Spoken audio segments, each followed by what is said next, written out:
Hey, what's up guys, it's Fish here and welcome back my glorious battlemen to another online battle on Total War Warhammer. Today I'm fighting a 1v1 battle on this really cool like ice lake. It was just really interesting, so I thought I'd go ahead and show you guys this battle.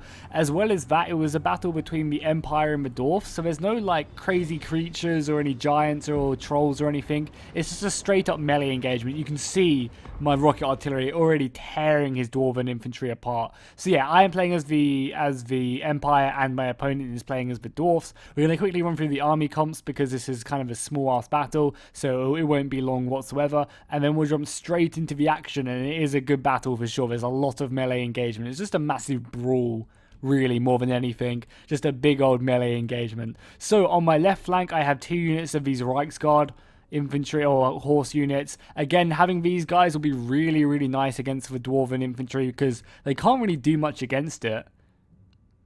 Even though my opponent does do a good job at kind of dealing with it fairly effectively on this map. As well as that, I have 2 units of these great cannons. Again, the Empire artillery is actually much longer range than the Dwarven artillery, especially because he's only brought organ guns as well, which I guess helps me out. But because of that, I can kind of just force him to come to me, which you don't really want to be doing as a Dwarven player because you are so slow.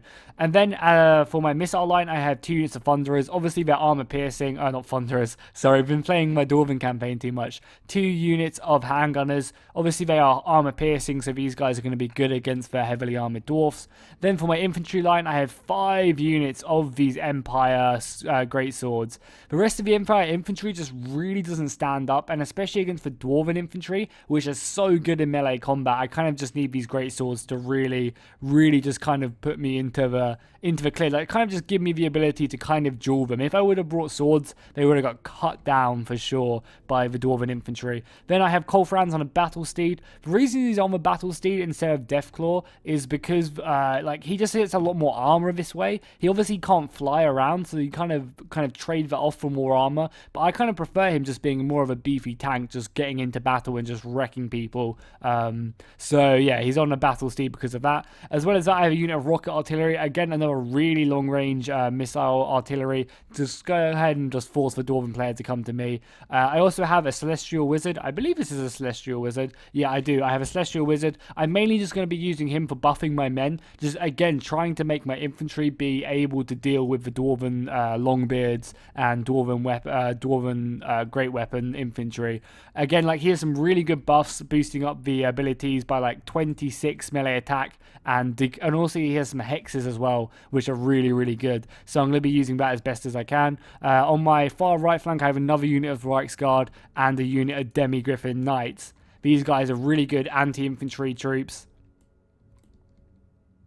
so they're going to really play a part. The Dwarven player's army, also, look at this cool little like tomb. I think this is a quest battle map, if I'm not mistaken. I could be mistaken. But look at this little like tomb down here. It's really cool. Just some demonic powers down there. Really interesting. So for the Dwarven player, he has a pretty standard Dwarven army. He has 3 units of organ gunners back there on his back rank. Then on this left flank, he has a unit of Dwarven warriors. Actually, I think he has 4 or 5 Dwarven warriors with great weapons along his front line. But that's going to be not too great for him. I'm going to be able to get some really nice shots on them because they don't really have shields to protect them. Then he has 2 units, one on this flank and one on the other flank, of these iron breakers. And oh my god, they're just encased in armor. Just straight up look at them. They are just encased from head to toe in armor, and look at them huge feet as well. I guess you guys know what they say about people with big feet, eh? And then behind that, he has a unit of Slayers. These guys aren't going to be super effective, mainly because I don't really have any creatures. So again, these Slayers are kind of going to be, he could have just, brought another unit of Longbeard or something like that to really help him out. And then behind his main line of Dwarven warriors with great weapons, he has 5 or 6 of these Longbeards. Again, not as heavily encased as the Ironbreakers in armor, but they're still pretty sturdy. Pretty sturdy indeed. As I said, he has 3 organ gunners. I think he also has some hammers. He has some Iron Drakes over here. Going to be burning my infantry if he can get some good fire on them guys. But again, he's kind of stuck these on the flank where my cavalry is, so I'm going to definitely be looking to hit them with my horses, because they're not very good. The Iron Drakes aren't very good against heavily armored units. They're more just against anti-infantry. So if he gets some of my great swords, it's going to be huge for him. But if he doesn't, then he's going to kind of waste that unit. Then finally, he has a unit of hammerers. Again, looking awesome. And if you're wondering why I can zoom in so far, I am using a mod, a closer camera mod, which allows me to do it. Finally, he has Ungrim and a Runesmith as well, who's going to be buffing his men. Yeah, and Ungrim is around here somewhere. Where for Alta? Yeah, there you are. In the ranks of the soldiers, leading them forward. So yeah, let's go ahead and click play in this battle, and let's just go and watch it unfold. So I'm mainly just going to be using my rocket artillery and my great cannons to be picking away at his infantry line, trying to also take out his organ gunners, because again, these organ gunners don't really have a huge amount of range. So if I can go ahead and kind of try and get him to like come closer and just use my rocket artillery as best as I can, where he can't even use his organ guns because they're just not in range, is going to really help me up. But if them organ guns get in range, it's going to be very, very painful for me. Also, you may be seeing a lot of men actually getting back up off the ground and thinking, oh, my rocket artillery is not really doing much damage. But you guys have to remember that there is a health system in this game. So even though I may not be killing individual units, I'm still doing damage to the enemy health, which is the main thing. Oh, the organ guns have opened up now as well, and they are just tearing through my men. You can even see the little balls from the organ guns there, just laying down. Oh my god, just sending my men flying, even hitting the men in the back on my greatsword unit. My handgunners are going to be opening up as well on the enemy line. You can see I've actually also got a charge on the enemy infantry over there, but we'll look at that very soon as we just look down this handgunner line as they're getting just smacked away by the organ gun. That's really causing me some issues over there. So I've managed to charge in my Reichsguard into his hammers and his iron breakers. I'm going to also go support that with another charge as well. And then I also went ahead and charged on his iron drakes over here on this right flank, because I wanted to go ahead and kill them as quickly as possible. I did not want them guys to get involved in my infantry line. He's going to continue advancing his infantry, getting smacked by my organ guns. But now my rocket artillery, sorry. Now my rocket artillery is getting picked apart by his organ guns. He's kind of focusing these guys down, as well as just shredding my infantry. And here we go. Here's going to be the first engagement. As his, I guess this is more like his forlorn hope of dwarven warriors just charging forward. And my great swords are going to cut these guys down. They are not going to be a match for any of my men. I'm also going to go ahead and slow this down, because there's going to be a massive, obviously, engagement line down this entire battle line. I don't want to miss it. So we're going to be charging with my great swords, just sending dwarves flying. Again, obviously, this is a weaker unit of... Oh my god, look at that dwarf go. This is one of the weaker dwarven units in this army. As well as that, his iron drakes are also burning my Reichsguard as well as they run away. But again, this isn't going to be doing too much damage. We can actually look at the units card for it. You can see it says weak against armor, and my Reichsguard have a decent amount of armor, so I'm not really too worried about that. You can see they've got 120 armor, which is a lot. So again, these iron drakes aren't going to be doing too much damage. My Reichsguard over here are kind of starting to get cut down from the iron breakers and the hammers, but they're still doing a good job at kind of keeping them at bay, you know. Whilst I engage the rest of his army, which I completely just missed this charge, I apologize as well. I was like, oh yeah, we're going to pause it and watch this charge, and I completely just ignore the charge. So yeah, sorry about that. Also, Cole Franz is running in for honor and glory on his steed. As we go down, I'll quickly go down here whilst I say. So yeah, I don't really have to worry about it. And if I can use my Reichsguard, or the satchel charges going out as well, just sending my soldiers flying. The iron breakers just throwing out very explosive weapons and just really doing a lot of damage. Just sending so many of my great swords just flying. Wow, that is brutal. But luckily, I have got my handgunners around the right flank, and I'm moving up my Demi-Griffin Knights. They're going to be marching to battle. As well as that, I'm going to be using my Reichsguard to cut down these organ gunners as quickly as possible. Yeah, these iron breakers have done a really good job at cutting down my great swords. They're going to be charging in and actually have a decent time of it for sure. So yeah, as I was saying, holding up the enemy infantry over there, not letting them get involved in the battle is just really big for me. Because the longer I can keep his elite units out of the battle, the better it's going to be for me. For sure. So let's go ahead and watch this right flank as Cole Franz moves in, because we would definitely want to get a deep discharge from the Demi-Griffins into the back of the iron breakers. So we'll watch a bit of Cole Franz smacking away, and then we'll move over here as the Demi-Griffin Knights come crashing in to the iron breakers. Huge impacts right there. As well as that, they're also hitting the Dwarven warriors with great weapons as well. after the initial charge where the Iron Breakers are probably going to get this situation under control. We also are cutting down. Oh my god, look at this charge. Look at this charge against the Reichsguard are going in against the Iron Drakes. We're just going to send them flying, just trampling on them, not giving them a moment's peace whatsoever.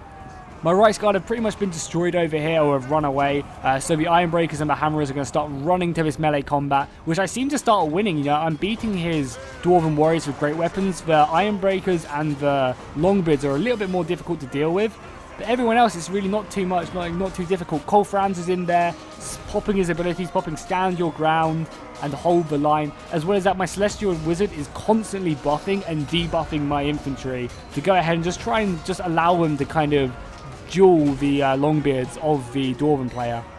Because without that magic, I don't think my Great Swords would have done as well as they're doing right now. The Demi-Griffins are getting the hell out of there to go ahead and charge again over here to go ahead and support Cole Franz in his assault. You can see as well as that, I've also hexed the enemy infantry, which is what you're seeing right now, as well as buffing my own. I'm surrounding Ungrim and trying to kill him. Oh, the satchel charge is over there though, sending my men flying. But he's also doing a decent amount of damage to his own men, so I mean, I'm not really too worried about that. The Reichsguard as well, again, are doing an amazing job at holding up the enemy Iron Breakers, just keeping them out of the battle so that my Demi-Griffins, which you can see right here, can just run down the enemy forces, and my Greatswords can kind of, with the addition of my Celestial Wizard buffing my men, just keep the morale high and keep my ability of my troops just even higher. Another brilliant charge of my cavalry. Oh my god, just tearing through. Oh my god, they just got slaughtered by the Demi-Griffin Knights. That was amazing. My Reichsguard, I think, are going to finally rout. But again, I have my handgunners shooting away at these Iron Breakers on this left flank. As well as that, I also have my cannons as well, shooting away at just tearing these guys apart, which is definitely turning the tide of the battle in my favor. I'm going to start breaking his center, but the Slayers are going to come charging in against my Greatswords. You know, the Slayers are going to be really good, especially off that awesome charge. However, with Cole Franz coming in, smashing people away with Galmaraz, you know, they're going to be getting cut down just because of the sheer amount of men I have. You can see I've completely won the right flank now. I've sent the Iron Breakers on this right flank running as well, which you don't see very often. And we're just cutting down the final Slayers. Yeah, by the looks of it, I've managed to rout all the Dwarven infantry on that left flank and the right flank. It's just the center. It's just the unit of Slayers, as well as Ungrim fighting away. Just dueling, just as my Greatswords slowly surround them. And just look how cool Cole Franz looks upon his mount. This is a brutal fight right now. The last of the Slayer bodyguard who we're trying to protect. Oh no, there's still the last Slayer bodyguard over there. And now he's dead. So the Slayers, neither the Slayers or Ungrim are going to rout. So they're going to fight to the last. And, you know, I'm pretty sure Cole Franz just killed one of his own Greatswords there. Come on, Franny. No friendly fire. Oh my god, the Demi-Griffin Knights are going to push in and just send Ungrim flying. And now they're just going to surround him here and just cut him down. But look how brave he is. In the face of this much danger, he has just accepted his fate that he's going to die. And he's going to take down as many Empire men as possible. The Demi-Griffin's just hitting away on Ungrim. And this looks like it's going to be his end. There you go. Ungrim has fallen. Victory for the Empire. So I was victorious today. Let's go ahead and have a look at the kills for the units. See who really did well. God, my Greatswords did amazing this battle. 170 kills against the Dwarfs. Like, you don't really see that very often. And I really credit this to having my Celestial Wizard buffing them constantly. I kept on popping up debuffs to all of the enemy infantry and buffing my own infantry. My handgunners did a good job. My Reichsguard and my Demi-Griffins did good. And even Cole Franz racking up 41 kills, which is nothing to be sniffed at. So yeah, I hope you guys enjoyed this battle. I'm really enjoying using the camera mod, getting low down into the battle. So please let me know if you guys want to see me using more of that in future battles, because I think it does definitely add a lot. Oh my god, look at the enemy organ guns as well. They were used so late in the battle and they still racked up 76 kills. That's impressive for sure. So yeah, I hope you guys enjoyed this battle. Make sure to drop a like and a comment if you did, and I'll see you guys next time, and fish out.